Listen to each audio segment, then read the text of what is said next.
Comenzamos con una de las noticias internacionales más destacadas, y es que Irán confirmó la muerte de su presidente Ebrahim Raisi en un accidente de helicóptero. Su mandato estuvo dominado por las protestas antigubernamentales que se extendieron por todo el país en 2022, además por la actual guerra en Gaza entre Israel y Hamás, grupo respaldado por Irán. Irán confirmó en las últimas horas la muerte de su presidente Ebrahim Raisi en un accidente de helicóptero. En el siniestro también falleció el ministro de Exteriores Hossein Amir, el gobernador de Azerbaiyán Oriental Malik Ramati, entre otras personas. La muerte del jefe de Estado iraní se confirmó después de que los equipos de búsqueda hallaron el aparato en una región montañosa envuelta en niebla. Raisi había viajado a la frontera con Azerbaiyán para inaugurar una represa junto a su homólogo azerbaiyano Ilham Aliyev en la frontera entre los dos países, un proyecto que los mandatarios calificaron de un paso adelante en las relaciones bilaterales tras años de tensiones. En el helicóptero en el que viajaba Raisi y sus acompañantes desapareció el domingo cuando regresaba de Tabriz junto con otros dos aparatos que llegaron a su destino sin problemas, y los medios oficiales iraníes informaron entonces que había sufrido un aterrizaje forzoso sin explicar las causas. El líder supremo Ali Khamenei declaró 5 días de luto y puso al vicepresidente Mohammad Mokber al frente del gobierno de forma interina. Raisi era un protegido de la línea dura del principal líder supremo del país, ayudó a supervisar las ejecuciones masivas de miles de presos políticos en 1988 y luego dirigió Irán mientras enriquecía uranio cerca de niveles aptos para las armas. El principal negociador nuclear iraní Ali Bagheri fue nombrado este lunes ministro de Asuntos Exteriores en funciones tras la muerte de Hossein Amir Abdollahian en el accidente de helicóptero. El grupo terrorista palestino Hamás, el movimiento libanés Hezbollah, los rebeldes hutíes de Yemen, el régimen de Bashar al-Assad en Siria y grupos armados con base en Irak lamentaron la muerte de Raisi y de otras 8 personas, incluidos el ministro de Exteriores. En tanto, Siria y Líbano anunciaron 3 días oficiales de luto. Ante estos hechos en nuestro país, el Ministerio de Relaciones Exteriores emitió un comunicado expresando sus condolencias al gobierno de Irán y los familiares del presidente y del canciller de ese país. Uruguay y la República Islámica de Irán mantienen relaciones diplomáticas desde hace 121 años y nuestro país cuenta con embajada residente en Teherán desde diciembre de 1985. En este momento de consternación, Uruguay expresa su solidaridad con Irán y renueva votos por el bienestar de su pueblo, detalló el ministerio en un comunicado. Bueno, el fiscal de la Corte Penal Internacional, Karim Khan, pidió órdenes de captura para el primer ministro israelí Benjamín Netanyahu y líderes de Hamás. La solicitud también alcanza al ministro de Defensa israelí, Yoav Galán, y a los miembros de Hamás, Yahya Sinwar, Mohammad Deif e Ismael Haniyev.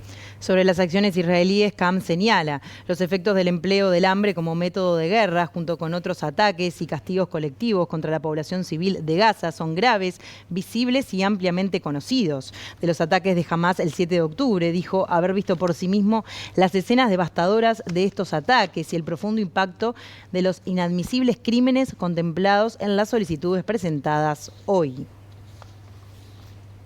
Uno puede preguntarse qué significado tiene, o sea, porque uno dice, emitió orden de captura internacional, para el primer ministro israelí y líderes de Hamás. ¿Y qué es? ¿Un saludo a la bandera? ¿Alguien podrá explicarlo? ¿Quién? Chapulín Colorado. Claudio Fantini, bienvenido. ¿Cómo estás? ¿Qué tal? Muy buen mediodía, Valeria. Mi saludo a Humberto, un gusto saludarlos. Un gusto. Bueno, bastante movidito el panorama internacional con varias informaciones relevantes en este fin de semana y esta jornada. Pero vamos a empezar por lo que decía Humberto. ¿Qué implica esta liberación de orden de captura internacional por parte de la Corte Internacional también? Bueno, en principio no va a tener una consecuencia fáctica inmediata porque Israel no adhiere a la Corte Penal Internacional. No obstante, es un pronunciamiento que impacta muy fuertemente sobre la imagen de Israel ante la opinión pública mundial. Es un síntoma más de aislamiento y sobre todo por lo siguiente, Valeria.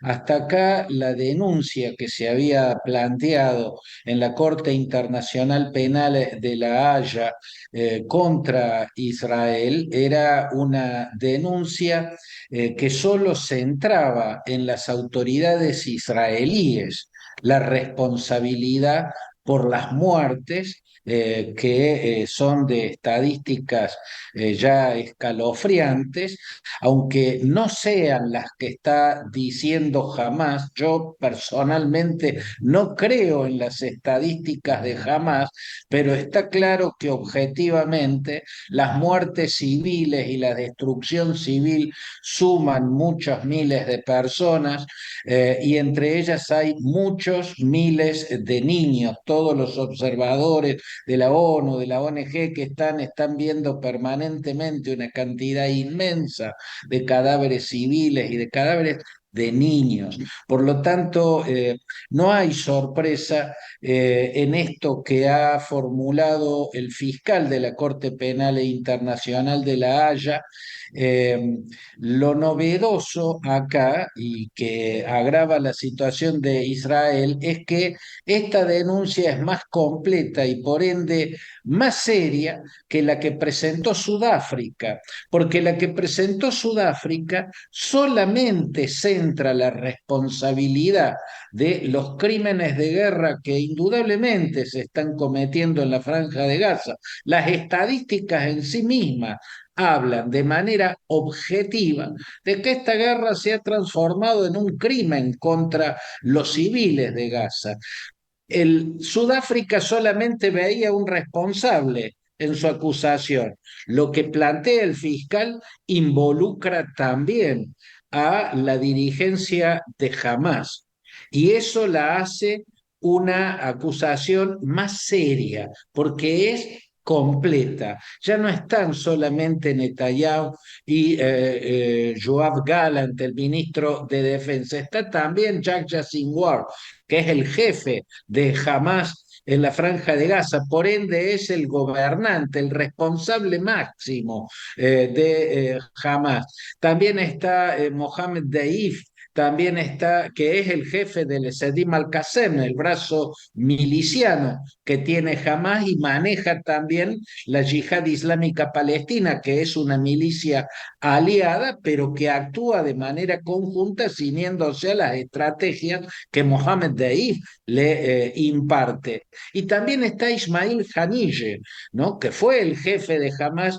en la Franja de Gaza, pero ya lleva varios años siendo el jefe de la oficina política de Hamás, que está radicada en Qatar. Ellos son los responsables no solo de el ataque con masacres, violaciones y secuestros masivos de civiles, dando inicio a esta guerra en los kibbutz, en las moshavim, en las aldeas agrícolas de producción comunitaria que fueron atacadas conjuntamente con ese recital por la paz que se estaba, ese festival musical por la paz que se estaba realizando también en el sur de Israel. No solo por esas muertes ellos tenían que ser sindicados como crímenes de guerra, porque esas masacres contra israelíes, secuestros masivos de israelíes y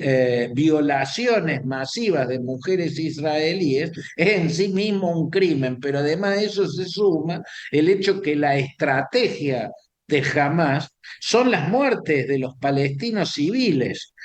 Los túneles son para que se escondan los jerarcas de Hamás y sus milicianos.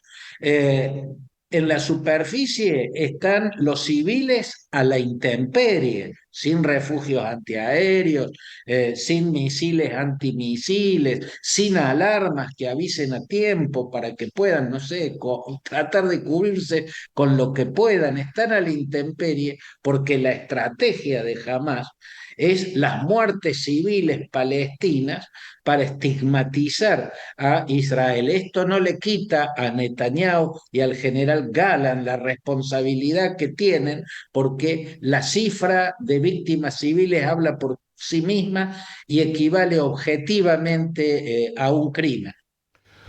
Claudio, en otros temas, ¿no?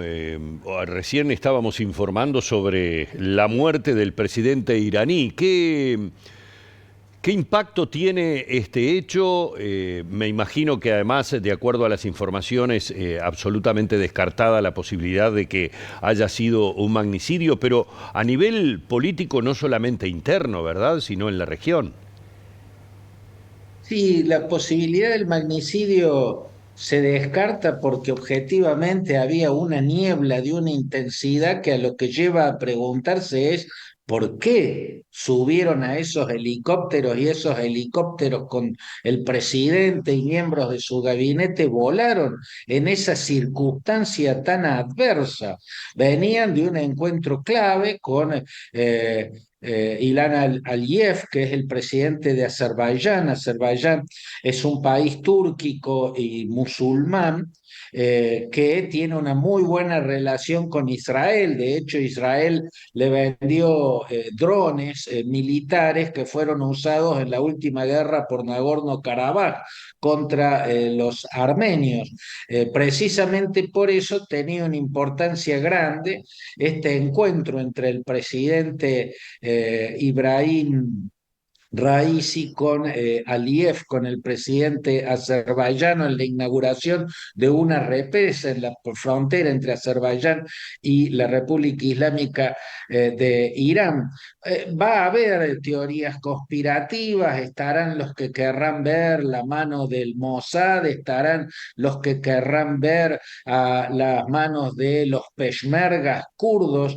Los kurdos independentistas no solo están en el noreste de Siria y en el norte de Irak, también están en el noroeste de Irán y son contrarios al régimen. También se puede sospechar de los baluchis, pero la verdad es que lo que está a la vista es una niebla tan intensa que indudablemente puede haber causado esta tragedia. La pregunta es ¿por qué volaron en semejantes condiciones? Bueno, ¿quién era Ibrahim Raisi? No estaba siendo un buen presidente, su gestión era bastante deplorable en términos económicos. Va a quedar su marca en hechos trágicos. Ibrahim Raisi era un hombre de la jurisprudencia, era un especialista en la jurisprudencia coránica, en la Sharia, y desde muy joven fue un punto clave en la represión brutal del régimen. Él figura entre los responsables de las masacres, porque fueron ejecuciones de miles de presos políticos las que ocurrieron en 1988, cuando el régimen llevaba apenas 9 años de vida y gran parte lo había pasado en guerra contra Irán. Él firmó muchas de esas miles de ejecuciones de presos políticos en aquellos años tan sangrientos, por lo menos 5.000 ejecuciones. Después era ya como presidente, primero él había perdido la elección contra Hassan Rouhani, que es alguien más moderado, pero luego ganó. Él es una figura del fundamentalismo duro, es un hombre de muy estrecha relación con el ayatollah Ali Khamenei, que es la máxima autoridad de la teocracia chiita iraní. Cuando gana la elección, de inmediato prácticamente o al poco tiempo se produce el aborrecible asesinato de Mahsa Amini, esa joven kurda que llevaba mal puesto, según la policía de la moral, la hijab, el velo islámico con que debe cubrir la totalidad de su cabellera, como se le salía un mechón por la frente. Fue reprimida hasta su muerte por la llamada policía moral, lo cual ya muestra un totalitarismo lunático en un país y tiene policías de ese tipo. Bueno, la muerte de Mahsa Amini en esas condiciones hizo detonar protestas multitudinarias a las que el presidente Raisi sofocó con una represión sanguinaria también hubo cientos de muertos, miles de encarcelados con juicios sumarísimos, otros que fueron ejecutados en la horca, fueron condenados a muerte por su participación en esa protesta. Bueno, el hecho es que el cambio que puede haber con la muerte de Ibrahim Raisi está en la sucesión de Ali Khamenei. Raisi tenía 63 años a la hora de su muerte. El ayatollah Ali Khamenei ya tiene 85 años. Ya se empieza a hablar de su sucesión porque su salud también está tambaleando. Y la única competencia que tenía Ibrahim Raisi para ser el sucesor del ayatollah Ali Khamenei, o sea, para convertirse el máximo líder de Irán, era Mojtaba al-Jamenei. Mojtaba Jamenei es el hijo del actual ayatollah máximo del régimen. Por ende, ahora ya se puede decir que el sucesor va a ser el propio hijo de Ali Khamenei, porque Raisi, por su muerte, ha quedado fuera de esa competencia. Claudio, muchas gracias por este completo análisis de dos de los temas más importantes de estas últimas horas a nivel mundial. Nos vemos prontito. Abrazo, Valeria, abrazo, Humberto, hasta cualquier momento. Abrazo.